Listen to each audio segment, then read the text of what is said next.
தமிழ்நாட்டில் இருக்கிற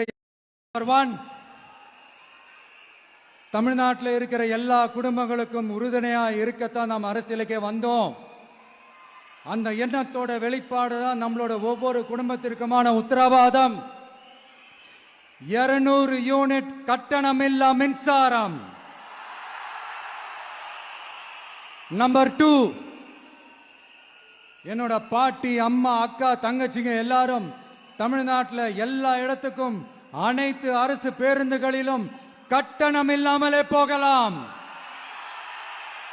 நம்பர் 3, சட்டம் ஒழுங்கு சரியா ரொம்ப ஸ்ட்ரிக்டா நிலைநாட்டியே தீருவோம்.